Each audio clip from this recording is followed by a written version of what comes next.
Hello, everyone, and welcome to this news episode of What's New in Cloud FinOps with myself, Steve and my great friend Frank Contrepois. Hello, Frank. Hello, everyone. I'm in Miami at the moment at the TBM conference, which has been really fantastic. I don't think we'll talk too much about it, but some interesting main things probably to say, Frank. We didn't talk about this beforehand. I've just gone and done it, totally surprising you. There's some really interesting updates from Cloudability app too. I've seen Web as well. Oh, nice. Oh, such a nice man. He is brilliant. He is absolutely brilliant, and he was really excited for like yesterday's keynote. So I saw him before that. He's like, "There's gonna be so many things announced. Just make sure you're there. Make sure you listen." And you can really see how IBM is starting to pull together all those acquisitions to come together, which was interesting. Obviously, so much talk about AI. Obviously, everywhere. But yeah, it's been good. I haven't seen much of Miami. I might try to go for a walk later on. But good event. And obviously, the bigger news. We actually saw each other a couple of weekends ago. Yes, with families, didn't we? Which was super nice. Yes, that was super cool because we don't see each other very much outside of the podcast. Indeed. So it was really good. So I went to Lake District with the family, which is a place to pass for half term. So the kids were on holiday. We organized a week out, and it was near where Steve lives. So coming back, we stopped there, and it was brilliant. Yeah, the kids really got along, didn't they? Yes, they did. Well, the grown-ups too. Come on. Yeah. Oh, I know, but they've never met each other, have they? And I think your eldest was very surprised by how much my son can talk. yes, but that's good. He's discovered, and you forget how your things were. Wow. But yeah, brilliant and well done, Seb. Bless him. Right. Okay. Well, the great news for me is there was a lot of AWS news and not loads of other news. So without too much further ado,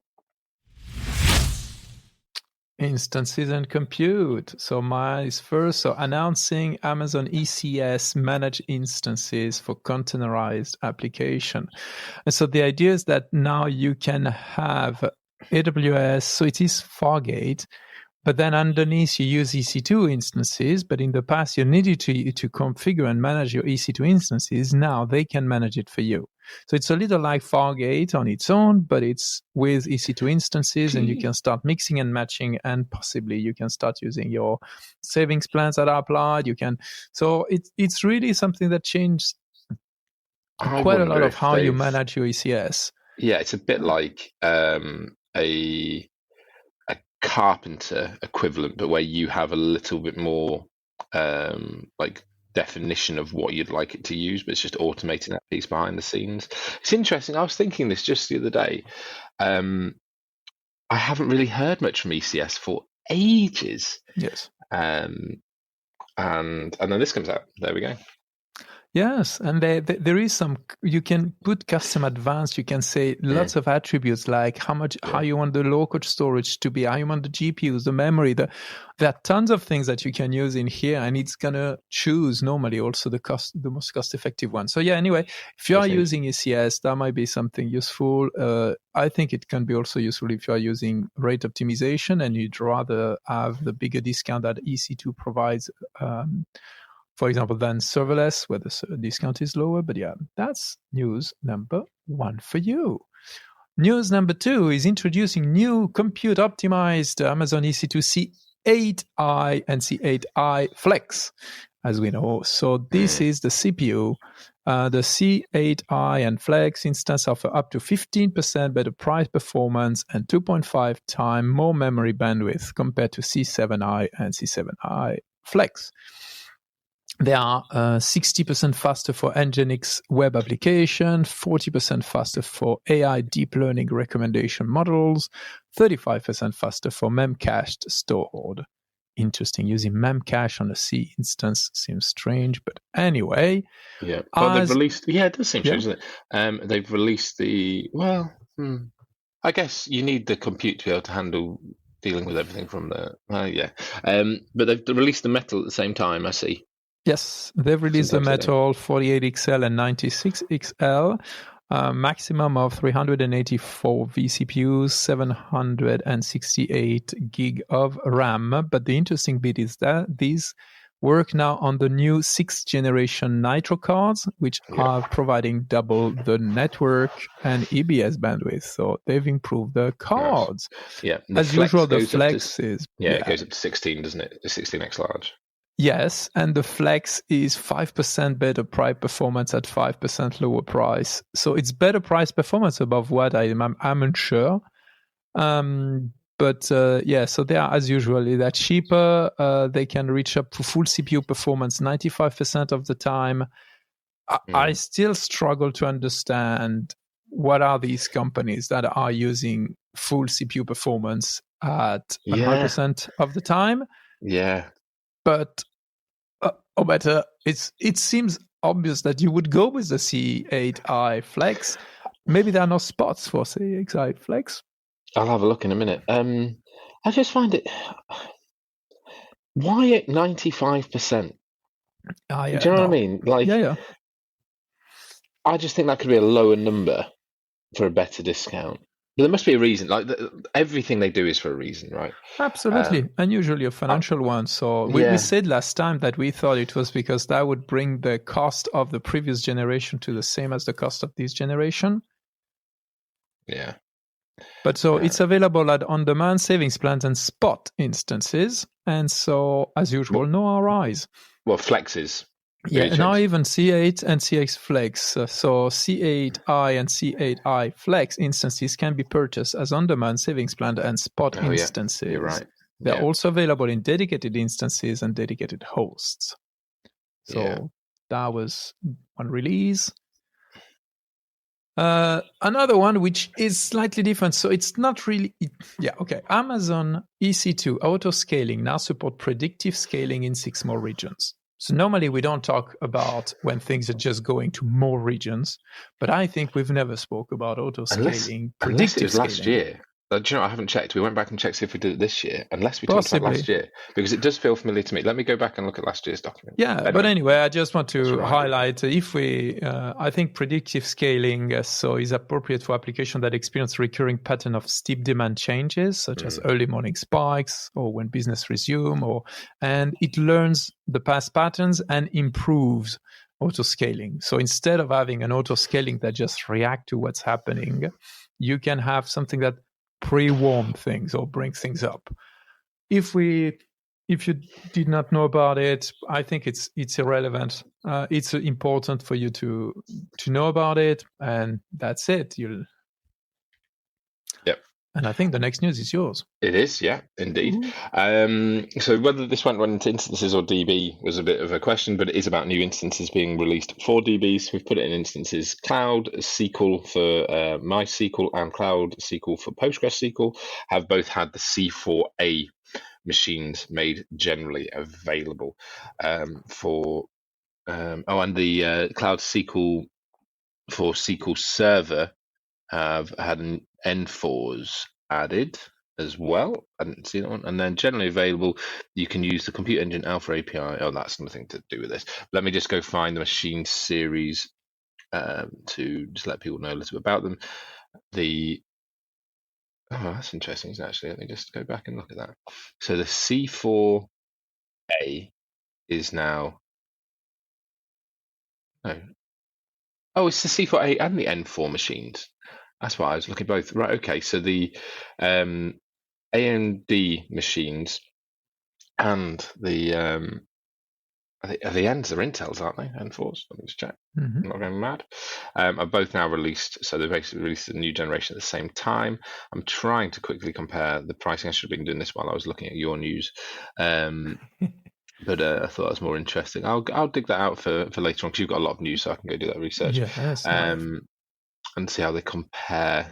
They're not all on the same page like they are with Amazon. So I have to go find a different pricing bit to get the pricing out. But I'll do that now. Yeah. So there's basically all the 4s in those 3 areas have been released. I just want to check them right. For SQL Server though, it's just talking about the N4, not the C4A for SQL Server. So that's where the difference lies. Yes. Okay. I need to press the noise. There we go. So this is DataDB and AI, and there are a couple of news and they're mine. So one is OpenSearch. So OpenSearch now supports Graviton4 based instances, so that the C8G, M8G, R8G, and R8GD. The main thing, because it is OpenSearch, I would say that you really care is the optimized memory optimized, so the R8 and R8GD.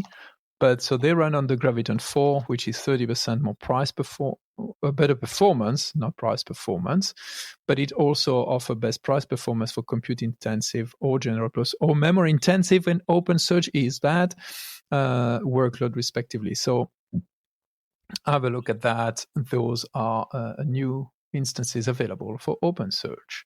The other one is, and I always forget what that is, but Amazon Clean Rooms launched advanced configuration to optimize SQL performance. So what I understood is Clean Room is a way that where you can share data either between companies even. And so you can share access to data and databases. In this case, it's Spark SQL queries. There are new advanced configurations, so good luck with that. So good advanced configuration for Spark, but they will allow you to reduce cost for complex queries using large data sets. So for example, they say an advertiser running lift analysis for the advertising campaign can specify a custom number of workers for an instance type and configure Spark property without editing the SQL query to optimize costs. So my understanding, we are moving some of the parameters from the query, when you can probably use a meta or equivalent tag, into a UI that gives you more control. But yeah, that sounds right. So Clean Rooms is a data clean room that you can create very quickly to collaborate with any company on AWS or Snowflake. Ooh. Yeah, cool. I thought Snowflake was very interesting, but maybe it's because some of that's being used behind the hood. Who knows? Do you need the noise again?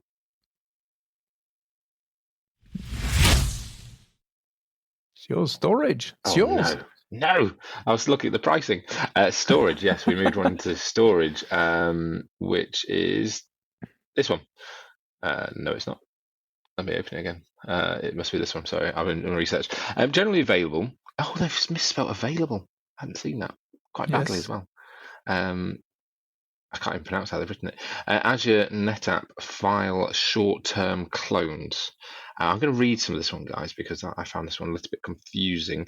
Azure NetApp file short-term clones enable space-efficient instant read-write access to data by creating temporary thin clones from existing volume snapshots, eliminating the need for full data copies and enabling capacity savings. Ideal for software development, analytics, disaster recovery, and testing, short-term clones support large data sheets and allow quick refreshes from the last snapshots. Short-term clones remain temporary and space-efficient for up to 32 days, consuming capacity only for the incremental changes. This capability accelerates development and analytic workflows, improves quality and resilience, and reduces cost by avoiding full copy storage and minimizing operational overhead. And that's now generally available. So it sounds to me like you're basically able to live use parts of snapshots. That's how I've taken it. I think it is more, and I will need to look at it. I think it's more like what was named as clones, which means that you can read and write. It's like you have a snapshot, but you can read and write on them. Yeah. So you have read and write data. So you can really say, I want a copy of production. You can create a copy which is immediate. It is exactly production, and you can work on it without fear of destroying the original. Yeah. That was something ZFS was doing brilliantly well. And at low cost. At a low cost, because you only pay for the additional things you're adding. So if you're just using it read-only, you pay almost nothing more, which is fine. Yeah, it's an interesting one, isn't it? Yeah, that's the difference between a snapshot and a clone, if I remember correctly. That's my good old days. It's a clone of snapshot. Yeah, that makes sense. Thin clones from existing snapshots. Yeah, cool. Next one is visibility. So there is one thing that is interesting. Is QuickSight is changing, and QuickSight is used by lots of us FinOps practitioners because that's the that's the most used tool, if I remember well, for in particular, obviously, AWS pricing. So now it's named, there is Quick Suite. So there is Amazon Quick Suite, which is an agentic teammate for answering questions and taking action. It is agent first, and then inside you will have Quick Sight, which is now not in one word, but in two words. And you will be able to use natural language to create your dashboards. And you will be able to ask the agent, and then it creates a graph, and you can just drop it there. So they've changed everything, but the UI will change. Everything seems to have changed related to QuickSight. So really cool. I've not tested it yet, but yeah, if you now see some purple when you turn on QuickSight, it's normal. You are in Amazon Quick Suite. And I think if it is, let me check at the end, I think they were saying that they would migrate everyone to this. So if you are an existing Amazon QuickSight customers, you will be upgraded to Quick Suite, a unified digital workspace that includes this and so yeah, you will be upgraded. Full stop. It's not potential. It's not. There is no date, but you will be upgraded. Sounds like a threat, but anyway, yes. It does. Yeah. Any comments on that? No, but I've finally done my bit of research on. There we go. You've done it. Yeah, I finally found the right page where I can compare the three. So we'll do that when you finish, but no comments on that one specifically. Okay. Next one is monitor, analyze, and manage capacity usage from a single interface with Amazon EC2 Capacity Manager. So that's new. EC2 Capacity Manager is a centralized solution to monitor, analyze, and manage capacity usage. So you see the service aggregate capacity information with hourly refresh rates, and you can see optimization opportunities, streamlining capacity management. So what that means is that it's going to show you, and when you have hundreds of instance type and accounts, it's going to show you the difference between on-demand, spot instances, capacity reservation, all in one place. It's going to get the data from Amazon Management Console, Curefile, CloudWatch, and EC2 Describe API. So it creates an operational overhead through instead of manual data collection. So you can really get tons of stuff. I think it's interesting if you are managing fleets of environment. It reminds me the dashboard we're building in Strategic Blue, or we've built really in Strategic Blue, to start having an understanding at the overall level. Yes. And so you can see how much is covered with reservation, how much is spot, how much is usage, how much is on demand, what you could do with that, and all the stuff. And I think they're going to improve it to provide more and more recommendations. So, yeah, it's an interesting one. I think there are now more companies getting to a point where they are starting to look at the usage as a portfolio. Yep. For various reasons. And I think for me, it's really good that capacity management started to be thought about, because in the AI space specifically, I think people need to start considering constraint again and actually thinking about it as a good thing for various reasons around control and cost management. And this might allow people to do that better. I hope so. At the same time, it's funny because for me, it reminds, when you say capacity, you bring me back to my times in the data center. Yeah, exactly. Yeah. And it might be simple to implement, but in the end, it seems that we are going back in some form of positive way into much more control, as you say, and AI is pushing that. So it's both step forward, step backward on the side. It's quite interesting. I still haven't wrap my head around it, but I like your angle. The next one is split cost allocation data for Amazon EKS support Kubernetes labels. And let me be very clear, I'm not an expert there, but split cost allocation data for Amazon EKS now allows you to import up to 50 Kubernetes custom labels per pod as cost allocation tags. So you can bring your Kubernetes labels inside the Curefile. And that, I think, is going to extend enormously the Cure capability to investigate inside Kubernetes. And I think that is going to be really cool. That is really interesting. Yeah, I'm gonna have to look more into that. Yes. The problem is the people I'm working with that have issues with Kubernetes. I'm not on EKS, and that's why we're having issues. Because EKS gets don't you get an inbuilt part of that you get kind of open cost or kube cost as part of your EKS now? Oh, okay. That was announced a couple of years ago, I think. I seem to remember talking about that just after KubeCost had been acquired by IBM, which made me think that was obviously very good timing. But speaking to Webb yesterday, that was part of this. So I wonder if that's a little bit of it. I guess this is giving you a next step beyond namespaces, isn't it? Yeah. Which is needed. Yes, and it helps you. You will be able to know what a workload, how it's going to be seen inside the car. I don't know where is the split, but this is split cost allocations, probably going to be specific new columns. But at the same time, it will allow us to split. So we might have more rows inside a car file. That's my guess, with more columns, because you will have more columns as well. Have you seen new columns appear? I think no, but I think split cost has already columns which are standard. Oh, I see. There are columns which are not usually, unless you really use split cost. So my guess is it's going to use the split cost allocation. Yeah. But as they might be short-lived, the pods might be much short-lived than the instances underneath. 100%. Should be. Yes, it should be. So you will have something there. You will have more things. It's interesting also they talk about the Kerr query library. And I've been working on a project with the Kerr query library, which I download the Kerr file and do all the Kerr query libraries in one go. It takes less than a minute, and you get all the results out of it. So I'll share more with you in the future. But I like when it's said, and QuickSight is written in the wrong, not new format. Shocking. Cool. I think it's music time. Yes.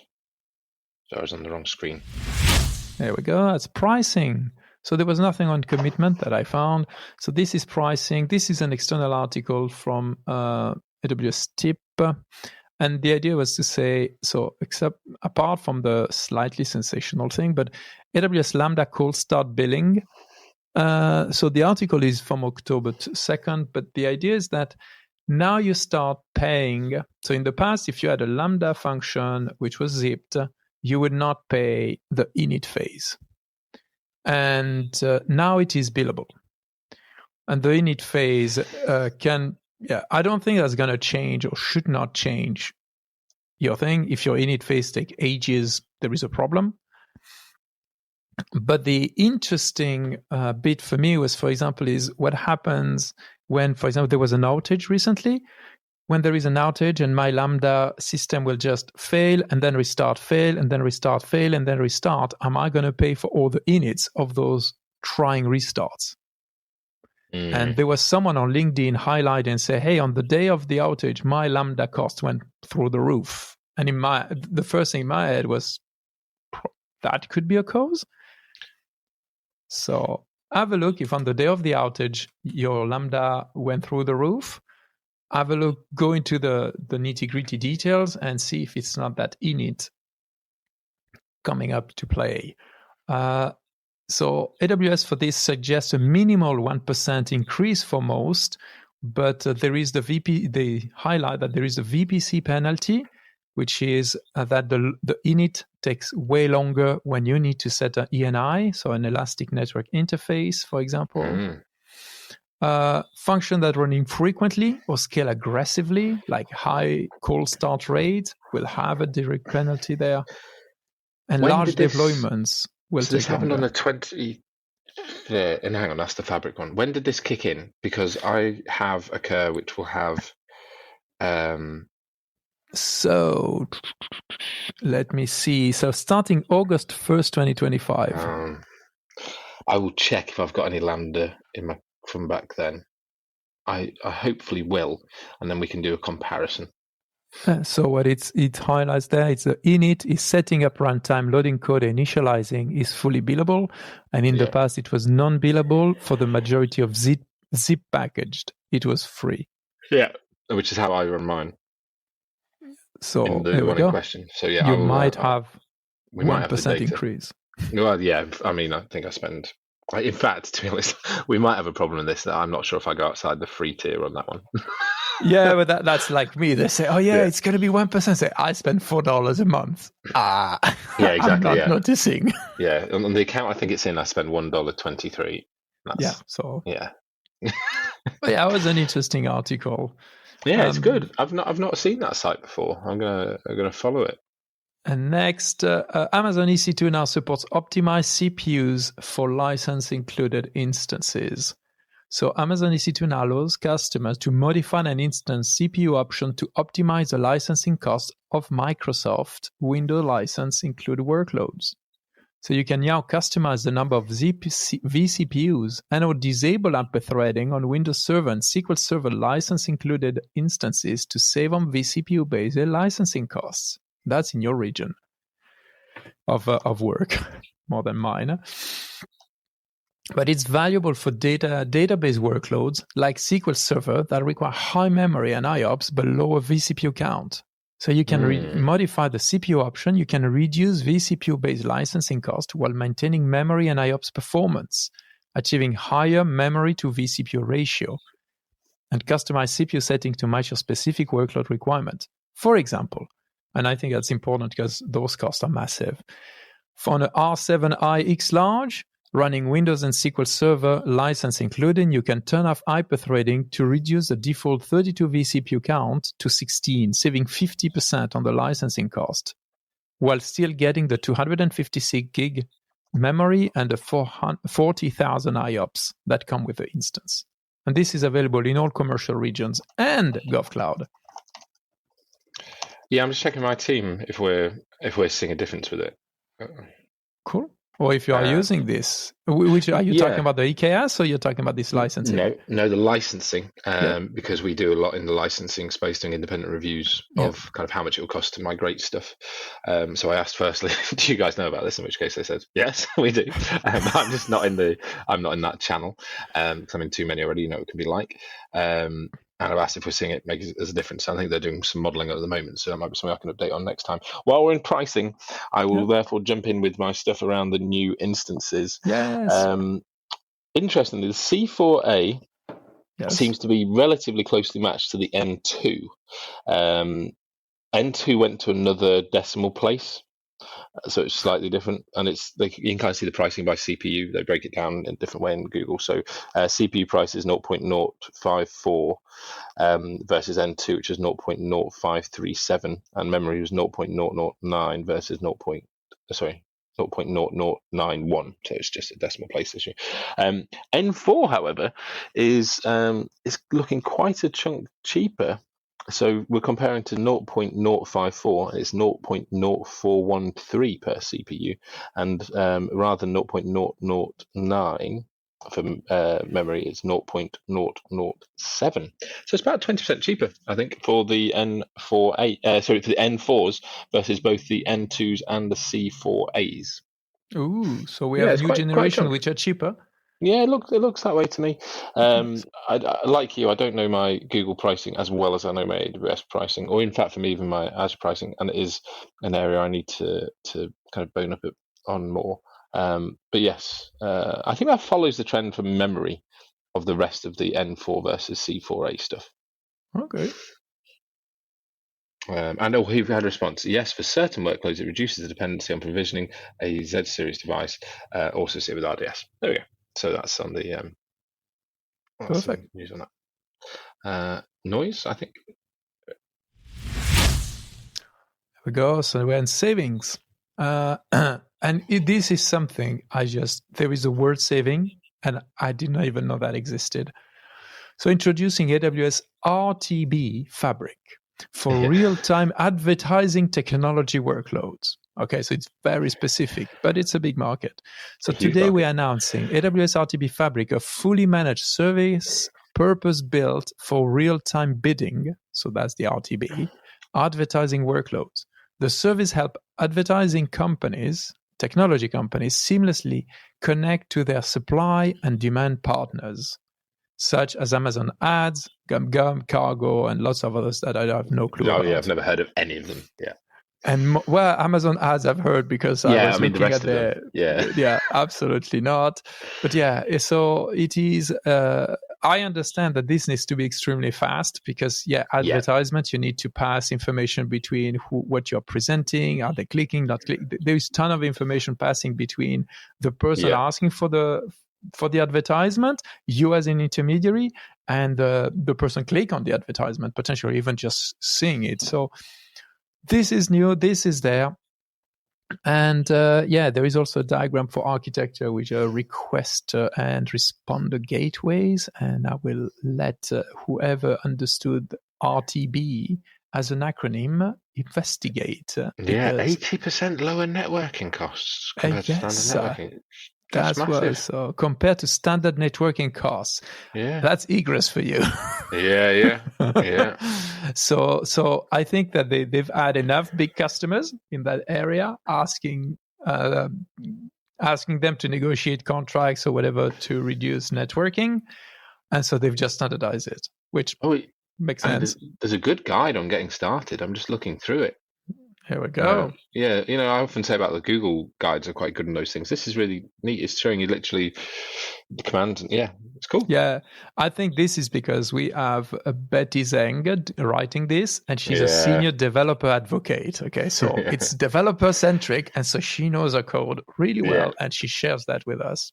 Brilliant. Yeah, it's really good. Yeah. Plus it's Bash, which I love. Anyway. Yes. I can read it for a change. Yes, it's not. Gosh, yes, agreed. So I think we need music, maestro. Yes. What's next? So there is some, AWS. I like how they name it, which is why I missed it initially. AWS Service Availability Updates, which roughly tells you what they're going to kick out. And so there are quite a lot of services which are moving to maintenance, which will be no longer accessible for new customers from the 7th of November. So that's over. And so you have S3 Object Lambda.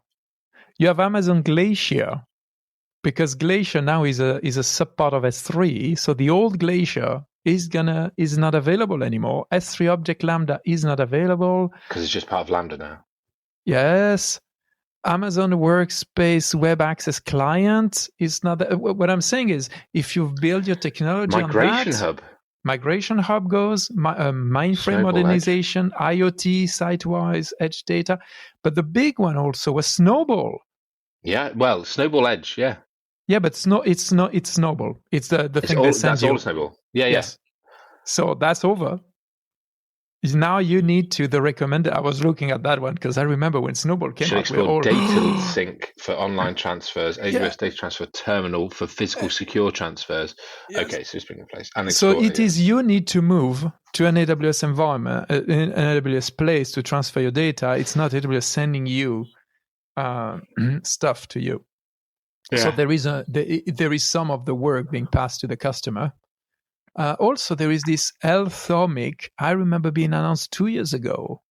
So I don't know if it's just a subpart. It seems to be a subpart. But yeah, Code Catalyst is out, Code Guru. So those are all the things which are which do not accept more customers. They're still alive.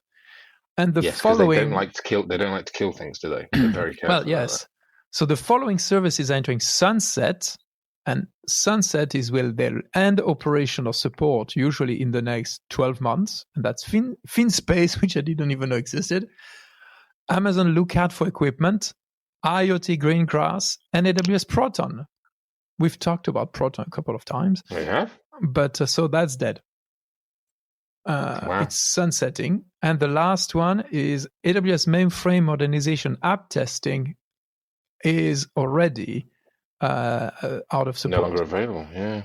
So quite massive changes. And yeah, we've moved from AWS, I was never changing anything, to now they are happy. They have too much. And but yeah, even Migration Hub disappears, which was quite interesting. That is interesting. So I need to pay attention now to to service availability as a header. Next one is Amazon Q Developer now helps customer understand service price and estimate workload cost. So I've not tested it yet. As usual, they were on LinkedIn, people, which I am not sure they've tested it, but they were just saying how fantastic that was. But the idea is that conceptually it is, isn't it? It is brilliant. Yeah. It's the calculator. You can expect the calculator to be the next thing sunsetting. Because how much does RDS extended support cost? Or I need to send 1 million notifications per month to email and 1 million HTTPS endpoint. Estimate the costly cost using SNS. Or you can ask Amazon Q to tell you things which are related to the calculator. My first thing. So I'm cynical on this kind. I see the wrong app, because if it works, absolutely brilliant. Beautiful. If it doesn't work, if I ask the same question 3 times and I get 3 prices, I'm going to be particularly unhappy. Or again, that it's very interesting, but I don't know if I'm going to need 1 million notifications. What is a good enough number? Or if I'm going to set up an environment that's like, how does it scale? Those would be the question I would ask. What are the ratios or standard ratios? But the free tier is 50 agentic chat interactions per month, which I would probably use in the first 30, 40 seconds. For now we're done. You can also transform up to 1,000 lines of code per month. So I wonder if you've built something and then you want to put it onto Lambda or something, then you'd maybe throw it at Q, and you can install it on your IDE. So you can put it on VS Code, Visual Studios, Yum, was it? There's a bunch of lists there. And let me just have a look at wider pricing. Yeah. What do you do after that? Because conceptually it sounds like a nice thing. It's brilliant. And there is managing your cost using generative AI with Amazon Q Developer as an article that you can search, and that will go into more detail. Yeah. Again, I need to try it out. Some people have spoken very well of Q. So so there's free and pro. Here we go. So additional, hang on, that's interesting. So additional usage included till, not until, but TILL, November 2025. For Pro, you can do 4,000 lines of code per month per user pooled at account level. Extra lines of code cost $0.003 per line of code submitted. So depending on how you're using this, that could add up quite. It depends how it iterates. Quite interesting. But where's the Pro price? $19 per user per month. Oh, that's all right. Yeah, everyone is on 20. It's funny. Yeah. That's all right. Are they making real? Well, I would say AWS for this kind of stuff, it's 19. If it's just for cost, that's an LLM looking. It's a RAG going to just the pricing and doing some math. Well, no, but it does more than that, right? That's just one of the things that the developer. Oh, yeah, this is Amazon. Yeah, so but that was what I was asking. More than that. Yeah, so this is the pricing for using the tool as a whole. It now does the pricing bit, like you say, but this is just brilliant. To have Amazon Developer. Yeah. It's not just the pricing bit. So that's cool. Yeah, so it's going like the Claude or the ChatGPT. Yeah, 100%. I will. Well, I'm doing something that I'm going to move to Lambda. So I will test it for it. I'll try the free one. I should be able to do it. I shouldn't need 1,000 lines. So I will let you know. True. And I think I've not put it there, but there was a release, and I don't have the link, of a new forecasting model by AWS, and that you could potentially also, it's an LLM and a model, and you can run it on your own environment if you really want to. So that's something that is interesting. I don't have it on the list in here. Which one was it? Was it you did some research? B2B. Give me a second. I'll find it for you, because I know I have at least 2 people telling me, "Oh, Frank, have you seen that stuff?" Which was quite cool. But that forecasting research you showed me. Yes, which tool that was different. That handled? What tool was it that handled seasonality for forecasting better than? So I was using, in this case, I was in Prophet. Or better, 8 algorithms which are available in Python, and one is Prophet, and it is the best one. It is from Meta originally, and Amazon is introducing Kronos 2 from univariate to universal forecasting, and the idea is that it can take multiple lines of time series and work them all together. So it is called So it is available in Kronos 2 foundation model designed to handle arbitrary forecasting task. And it has 0. So you can download it in Hugging Face, I think. Nice. And I've other just things. realised So, we're nearly 40 minutes already. We've been chatting about these I things. know, but we're gonna be good. Yeah. Next one. So let's go. Next one is your ultimate guide to cloud financial management sessions at reInvent 2025. Oh, that's cool. Know before you go. Yeah, we're not going this year, are we? People keep asking us, but we're not going. No, I am not going this year. First time in 8 or 9 years. And I think I'm gonna enjoy watching it from home in this case, not walking, getting lost to going to the Mandela Bay, because I'm always getting lost there with the MGM. There are some interesting things. There is, for example, on Wednesday, the 3rd of December, you have Corey Quinn and Matt Cowsert, which talk about what's new in AWS cost management. The interesting thing is both are not from AWS. No, FinOps Foundation and Duckbill. Exactly, but then you have other really interesting ones. So learn with experts and peer talk, end-to-end hands-on experience. And what is interesting is we effectively start seeing FinOps as a name being used all over the place. So that is quite cool. The other, so where am I? So that's next. FinOps guide. So there is also, and that's from AWS, a FinOps guide to comparing containers and serverless function for compute. Comparing them, as in to make the decision of which one to use? Yes, either container or serverless. And so what are containers, what is serverless? And it's correct, because if you go to volume, it gets complete crazy. And so it's quite an interesting one. I invite you to have a read. But also, it says FinOps, which is new for AWS. They were really tight. So since moving and becoming part of the FinOps Foundation, they are starting to embracing it. And it's all good. I'm happy about that. Yeah, interesting article. I'll add this to my to-read list. Okay, and next is yours. Next one.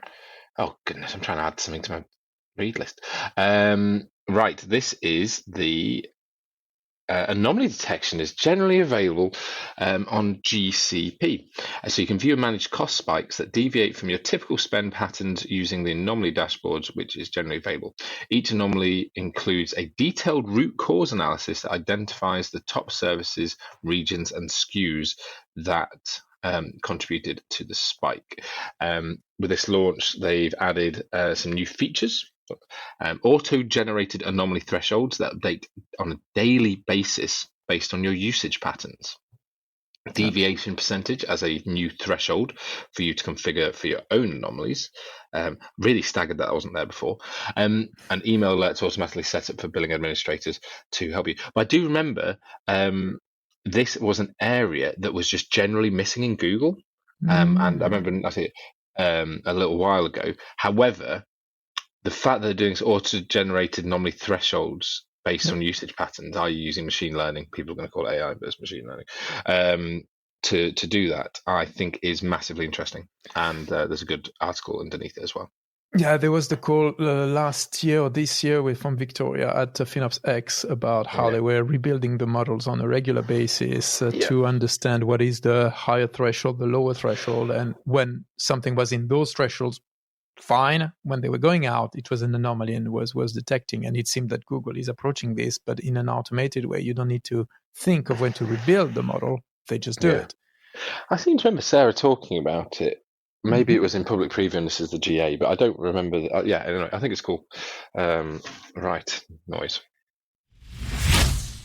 Oh, it's me again. Crumbs. I just haven't got used to it being me. So this is an Azure update, public preview, environmental sustainability features in Azure API management. So the Azure API management now supports the environmental sustainability features in public preview. These capabilities help an organization minimize the carbon footprint of their API infrastructure by making API traffic and policy behaviors carbon aware. With these new features, you can shift and load balance API traffic to backend regions with lower carbon density, which is super cool.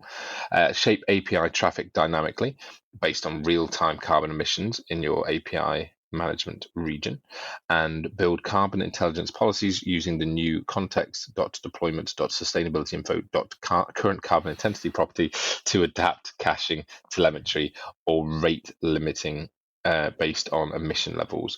These sustainability-aware capabilities empower teams to align API operations with corporate sustainability goals and promote more efficient environmental responsibility API and AI workloads. I just think this is staggering because even at this conference, and people or organizations seem to be really driving in the opposite direction to sustainability. And then Microsoft have released this really cool, really niche feature that is sustainability aware. I think it's really great. Yes, and there is also the next news, which was the AWS customer carbon footprint tool now includes Scope 3 emission data. Now, we'll have to talk with Mark to understand how much accurate or not that is. Yeah, well, I was sat next to him yesterday when we were talking about it, and we still think it misses Scope 2, but... Yeah, but that's the point. But they are moving towards, and I was reading it like through a lawyer's view, and it says updated to include Scope 3 emissions, and Scope 1 natural gas and refrigerant, more complete visibility to allow customers to have more complete visibility. This update expands to cover all three industry standards. Doesn't say it's totally accurate or whatever. Yeah. It's progress, right? But it's progress. That's the point. And you can, the data, which is quite funny, historical data is available back to January 2022. So you can go back in time and see. That's when they launched the calculator, wasn't it? Yes, and there were some initiative, I think, at that time. It was there was a big boom on sustainability, and then that's when ChatGPT came out, roughly. Yeah, and that we have no. So, but yeah, that's a new thing. That's positive. Every step in that direction is very well seen. So. Liking it. There we go. And there is, so last thing, and it's from AWS, updated Cloud Financial Management digital training courses with a new course added, FinOps for Gen AI. And so first of all, you have in Skill Builders, so they're all 1 hour trainings. But now you have FinOps Fundamentals and Strategies, Part 1, FinOps Fundamentals and Strategy, Part 2, Cost Optimization Solution for FinOps, Part 1 and 2, and now newly added Cloud Financial Management, FinOps for AI, Gen AI. So there are more and more, again, the word FinOps, there are more and more tools, courses and other things with the FinOps word in them, but also with with content. So it's getting there. We're getting there. So, and I invite you are the expert. You were talking earlier. Have a look and tell me what you think about this FinOps for Generative AI course, 1 hour. I will give it a look. I'll have a watch. We're done. Yeah, we are done. It's interesting. So I did a podcast with someone from AWS on FinOps for AI a month or so ago. Maybe around this time, but it wasn't Brandon. Bowen. So I used to work with a guy called Brandon Well. So I got my name mixed up. But I will give it a look and to let you know what I think. If I think it's good, I'll let you know what I think. I don't want to come and tell people if I think something's bad, because that might be mean. And I'm sure some people still find it valuable. But yes, we are done. Sorry that we've gone on to almost 50 minutes today, everyone. But we discussed more of them, really. And there was a lot of news, wasn't there? You had loads. Yes, there were lots of news. So thank you, listeners, for staying with us until now. Yeah, maybe we should release it as a two-parter. Who knows? Right, but thank you, everybody. And we truly look forward to our next episode, which we're recording very soon, which will be an interview episode. Yes. And so that'll be released in the not too distant future as well. Absolutely. It's cost accounting we're going to talk, which I didn't even know existed. Indeed, it's an interesting one. So thank you, everyone. Thank you, Frank. And thank you, Steve. Speak to you all soon. Bye-bye. Bye, everyone.